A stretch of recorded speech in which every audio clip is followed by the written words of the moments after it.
Europe 1, bien fait pour vous. Les tendances. Voilà, il est temps de déguster, enfin surtout de parler gastronomie avec vous, Sophie Menu. Focus ce midi sur un plat de midi par excellence, je trouve, non ?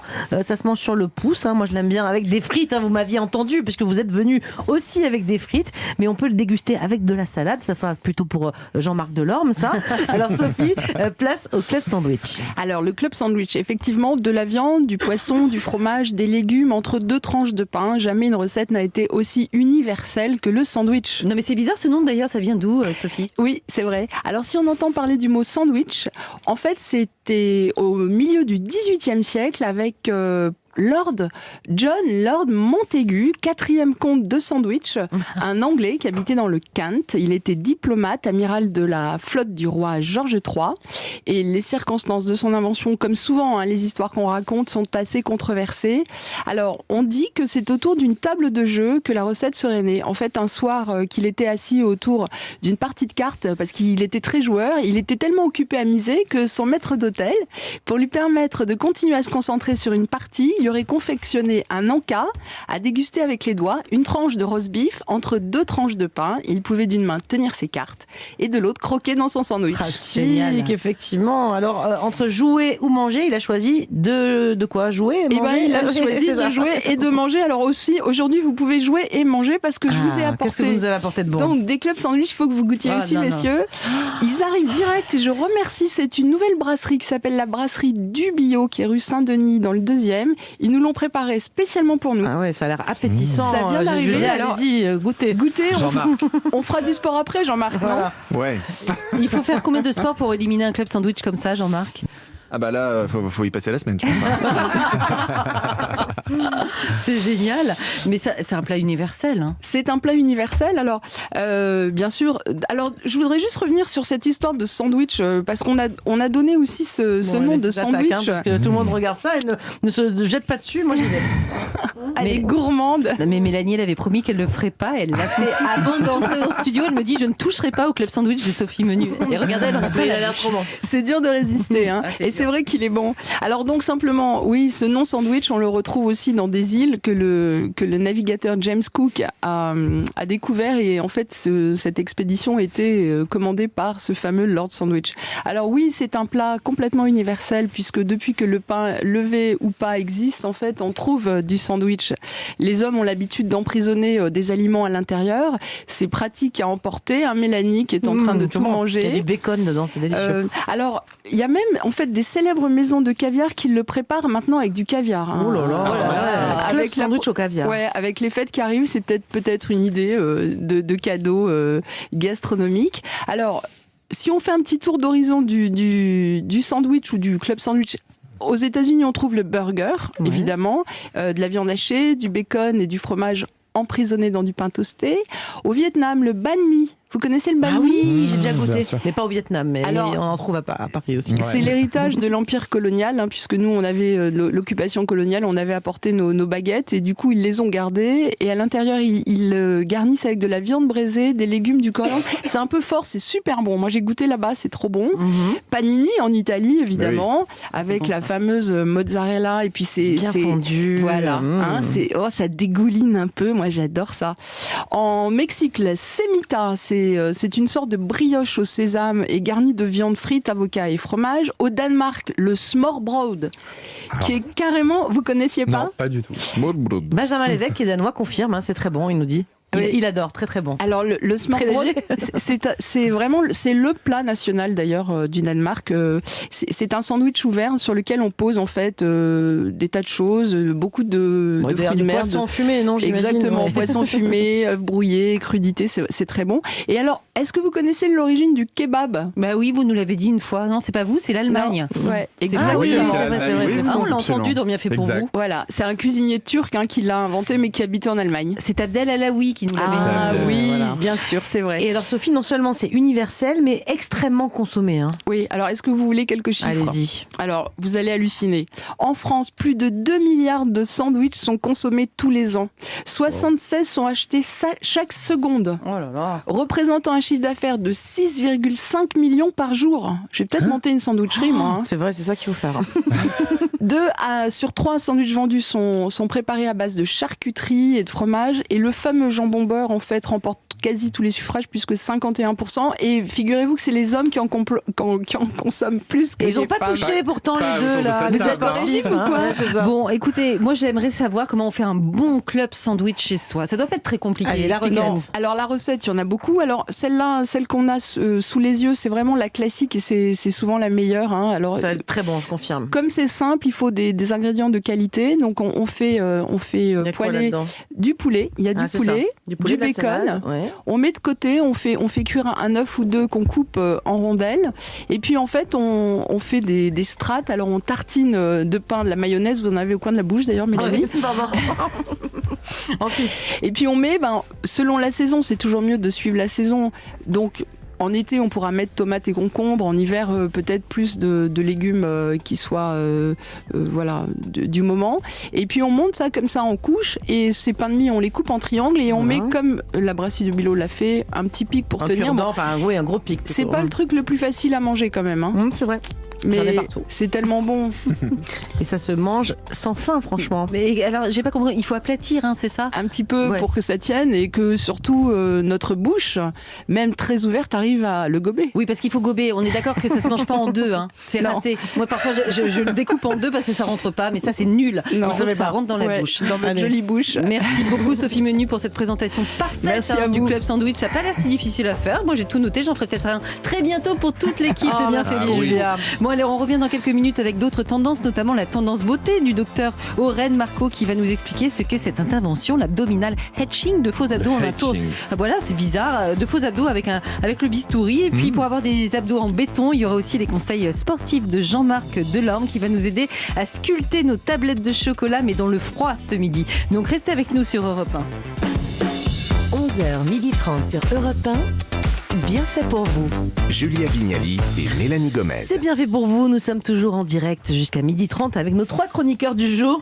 Les clubs sandwich de Sophie Menu sont presque tous engloutis autour de la table. Et à présent, on va se tailler des abdos. Il est temps, des abdos bien saillants avec vous, grâce à vos mains de chirurgien. Docteur Aurène Marco, on vous écoute. Eh bien, je ne sais pas si vous avez déjà entendu parler de cette technique, l'abdominal etching. L'abdominal etching, c'est une technique spéciale de liposuction où on peut redessiner un petit peu la sangle abdominale et créer des faux abdominaux visibles. Donc ça, c'est une technique qui a été lancée il y a quelques années aux États-Unis, qui marche très très fort là-bas, parce que là-bas, tout est dans l'excès, vous le savez. Et donc, c'est une technique spéciale de liposuction. Alors la liposuction, tout le monde connaît. C'est une petite canule qu'on rentre par un tout petit trou et on aspire globalement le gras. Il faut le faire effectivement si la peau est plutôt jeune et ferme pour avoir une belle rétraction des tissus. Et on a remarqué en fait qu'en traçant avec la canule de manière très superficielle, on arrivait à dessiner, c'est en voyant qu'on faisait des erreurs, c'est-à-dire que quand on était un peu trop superficiel dans la liposuction, on créait un peu soit des vagues, soit des petites encoches, et on s'est dit... Donc ça part d'un défaut au départ, oui, d'accord. Et on s'est dit, pourquoi ne pas créer justement en faisant cette erreur, c'est-à-dire qu'en aspirant trop superficiellement sous la peau, ça faisait une petite rétraction et ça dessinait des lignes. Et donc, petit à petit est née l'idée de dessiner justement des lignes abdominales. Et donc, aux États-Unis, ça marche très très fort. Il y a même des chirurgiens qui prennent la graisse, la centrifugent, la purifient et la réinjectent dans le muscle pour encore plus faire de saillie abdominale. Et donc, du coup, cette nouvelle technique est la grosse tendance. D'accord, mais ça veut dire que vous procédez quand même d'abord à une liposuction ou pas forcément ? On fait d'abord une liposuction globale. D'accord, donc vous enlevez du gras. On enlève du gras. Après, c'est vrai que on peut pas partir d'une sangle abdominale très relâchée. C'est quand même des gens assez sportifs et un peu gras, chez qui on fait une liposuction. Et ensuite, à la fin, on trace vraiment les tablettes de chocolat. Et pour maintenir le résultat, on place des petites tiges en silicone qu'on plaque sur la peau avec un sparadrap spécial que les patientes ou les patients, c'est plutôt des hommes d'ailleurs qui font cette intervention, gardent pendant 3 semaines pour bien replaquer la peau. Et ensuite, quand on retire ça, vous avez vraiment les tablettes qui sont dessinées. Alors, c'est comme un pochoir d'abdos un peu, c'est ça. Mais vous, docteur, vous l'avez déjà pratiqué ? Sur moi. C'est vrai? Non, je l'ai pas fait. En plus, on peut pas s'auto-opérer, on est d'accord. On peut pas s'auto-opérer. Non, oui, bien sûr, je l'ai déjà fait. Ça marche très bien. Après, on est toujours sur.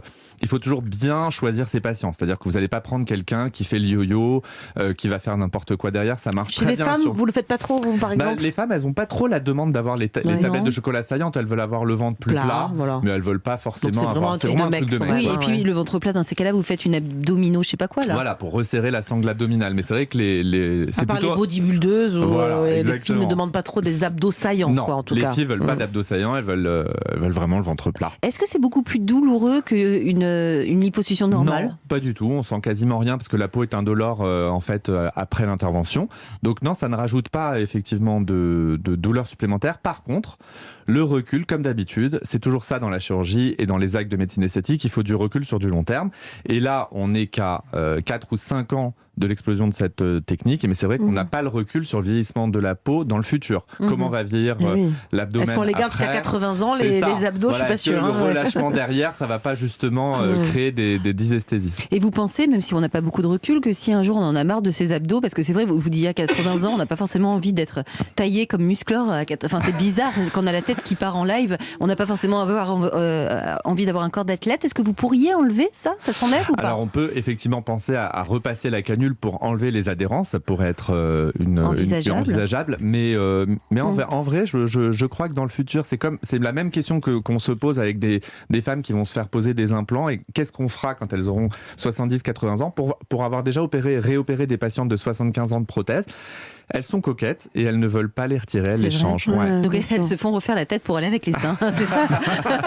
Et on est d'accord, docteur Aurène Marco, que si je mange exclusivement du club sandwich tous les jours, ce qui est très bon certes, vous n'allez pas m'opérer parce que ça, il faut vraiment, de toute façon, c'est parce comme que si je regrossis beaucoup, ça va disparaître. Eh bien, soit ça disparaît, soit vous avez, ça peut carrément faire des énormes tablettes de chocolat. Non, mais vraiment des anomalies. C'est-à-dire que vous allez reprendre à des zones pas possibles et tout. Non, il faut vraiment rester stable.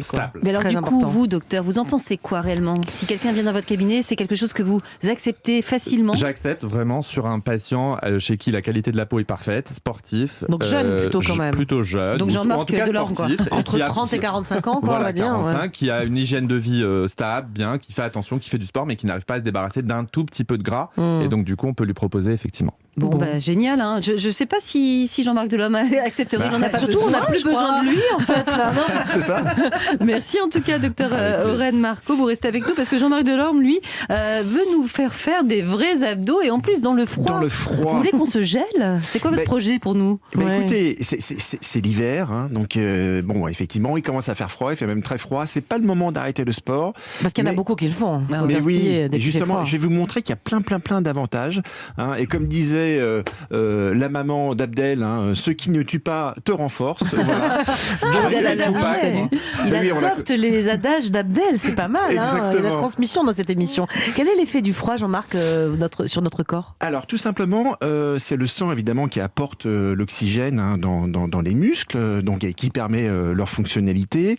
Et lorsqu'il fait froid, les vaisseaux sanguins se rétractent. Hein, et puis, le diamètre des veines et des artères vont se réduire pour préserver la température. Hein. C'est toujours ce qu'essaye de faire le corps, hein, c'est de garder une température acceptable. C'est ce qu'on appelle la vasoconstruction. C'est bien ça. C'est pour ça que parfois on a les lèvres bleues. Absolument. C'est une des raisons, parce que le sang n'arrive pas complètement. Donc de facto, les muscles, ils sont moins irrigués en sang. Donc du coup, on a besoin évidemment d'un échauffement beaucoup plus long. D'accord, mais est-ce qu'il y a un intérêt véritable à s'entraîner dans le froid? Pourquoi on va souffrir? Mais il y en a plein, parce que du coup, comme c'est un peu plus compliqué, il y a une amélioration de la circulation sanguine. D'accord. Alors, la dépense de calories, on dit toujours, je suis dans le froid, je dépense plus de calories. Alors, en vrai, il faut vraiment qu'on arrive sur des températures un peu extrêmes, hein, parce que ça sollicite la graisse brune. C'est pas trop le cas. Oui, c'est pas. Alors, il y a une petite dépense de calories, c'est pas non plus le délire. Même s'il y avait une étude en 2014, une étude américaine qui disait, en gros, que frissonner 15 minutes par jour, c'était équivalent à 1 heure de vélo. On va aller sortir un peu. Voilà, comme quoi les études, on peut vraiment leur faire dire tout ce qu'on veut. Enfin, frissonner 15 minutes, c'est vraiment pas agréable. Hein. Excusez-moi, ça fait long, du frissonnement. Il y en a qui font vraiment des études un peu bizarres. Mais bon. Et puis en plus, le froid, c'est très bien pour les inflammations. Hein. Quand vous avez, une entorse, quelque chose comme ça. On soigne les sportifs avec ça, d'ailleurs. Voilà, avec de la cryothérapie, etc. Donc d'être dans le froid, c'est plutôt pas mal quand on a des petits douleurs. Vous validez, docteur Aurène Marco, le froid ? Le froid, c'est temporaire. C'est vraiment immédiat comme. Ça soulage sur le moment. Ça soulage sur le moment, mais c'est pas durable. Traite pas, non. Voilà. Et en plus, sous les 10 degrés, les battements cardiaques ont tendance à baisser de 5 battements par minute. Donc le froid, c'est plutôt pas mal pour tout ce qui est sport d'endurance. Hein, donc au niveau des footings, du vélo en extérieur. Vous pouvez continuer, Julia. C'est pas footings. mal. J'en fais. Même si on n'oublie pas que les meilleures performances sportives enregistrées, c'est entre 18 et 20 degrés pour la plupart des sports. Est-ce qu'il y a du danger, enfin des dangers à faire du sport dans le froid, à part se faire courser par un ours polaire? Alors oui, de facto, les muscles, ils sont moins irrigués en sang, donc ils sont beaucoup plus fragiles. Hein, d'où l'échauffement qui doit être effectivement plus durable. Évidemment, on va éviter tout ce qui est exercice à grande amplitude articulaire, parce que du coup, évidemment, la souplesse en est aussi affectée, bien sûr. Donc faire du yoga dans le froid, c'est pas une bonne idée? C'est pas terrible. Non. Vaut mieux faire ça dans une salle chauffée. Absolument, etc. pas trop non plus. Hein. D'accord. Attention. Okay. Et puis, parfois, on peut aussi avoir l'asthme qui est dû au froid. Et s'il fait froid, il y a de la pollution, restez chez vous. Exactement. Voilà. Et alors, j'y venais. Sur les grosses chaleurs et les grands froids, on fait quand même attention. Si on va courir, on prend pas les heures d'influence de grande circulation quand tout le monde va au travail. Hein, on essaye de privilégier des moments où il y a moins de gaz d'échappement. Il peut pas y avoir des chocs thermiques avec ça? Alors oui, il faut faire aussi attention. Plus on avance dans l'âge, donc Sophie Menu, elle veut prendre aucun risque. Elle préfère manger du club sandwich. Elle vous écoute, parler du froid. Elle dit son truc, c'est manger dans des endroits surchauffés. Je veux pas prendre de risque. Non, mais j'irai courir après pour éliminer ce club sandwich, je vous le promets. Je vois. Et puis plus on avance dans l'âge, il faut faire attention à ça. Donc pour les plus de 40 ans, donc nous on n'est pas concernés bien évidemment, mais voilà, il faut faire attention au choc thermique. On peut faire des crises cardiaques dû à ça. Alors comment on s'équipe, Jean-Marc, pour ce sport dans le froid? Alors c'est très simple. C'est toujours la règle des 3 couches. On va avoir un t-shirt plutôt synthétique. Comme dans le club sandwich finalement. Absolument. Avec un tout petit peu moins d'épaisseur peut-être en revanche.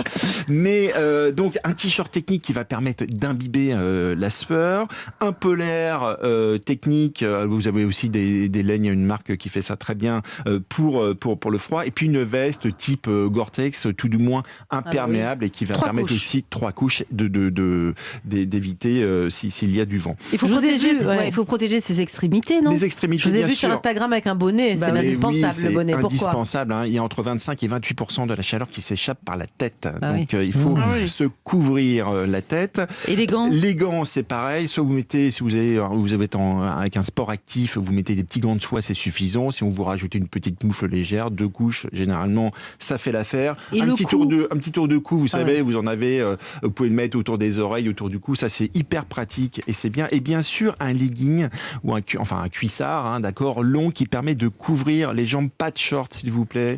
Ça va vraiment vous aider à préserver les muscles, à éviter les blessures. On peut vraiment se faire. J'avais l'impression d'avoir plus de tonicité. Non. Il faut vraiment refroidit aussi, il faut vraiment faire attention à ça. Ça va vraiment apporter la chaleur suffisante pour et pas. Est-ce qu'on peut se mettre une double chaussette? Alors, on évite, ça peut faire des ampoules, ça. Donc, une seule chaussette, mais un peu épaisse, peut-être. Un peu épaisse, plus pour l'hiver. Et puis évidemment, on peut rajouter aussi des lunettes pour le froid. Ça je vous ai vu avec sur Instagram. Sophie? Et un bon déo, à mon avis, si vous mettez de l'acrylique. Et un bon déo. Alors, ce qu'il faut savoir, c'est très que important. contrairement à ce qu'on pense, on sue pratiquement plus en hiver qu'en été, à part que c'est évaporé. Donc un double déo alors. Un double déo, mais surtout n'oubliez pas de vous hydrater. Ça, c'est hyper important. En hiver, on se déshydrate beaucoup. Et on n'y pense pas parce qu'on a moins soif. Effectivement, exactement. Très important. Merci beaucoup Jean-Marc pour tous ces conseils sportifs qui nous seront plus qu'utiles avec la météo qui va devenir de plus en plus hivernale. Ça, il n'y a pas de doute. Mais grâce à vous, on est parés. Merci à tous les 3. On vous retrouve très bientôt. Et donc, bien fait pour vous. C'est fini pour aujourd'hui. On sera évidemment de retour demain dès 11h. Julia, demain, qu'avons-nous au programme? Alors Mélanie, si je vous dis la posture du chat botté, ça vous parle? C'est une posture de yoga nouvelle, c'est ça? C'est exactement ça, mais du yoga, mais pour les enfants. On verra que c'est une discipline dans laquelle on peut utiliser les contes de fées pour calmer leur peur ou leur donner confiance en eux. On vous expliquera tout ça demain. D'ici là, en tout cas, n'hésitez pas à nous envoyer vos questions, vos témoignages aussi, si vous le souhaitez, sur notre compte Instagram ou sur le répondeur de l'émission au 39 21. À suivre, c'est Europe Midi avec Romain Desarbres.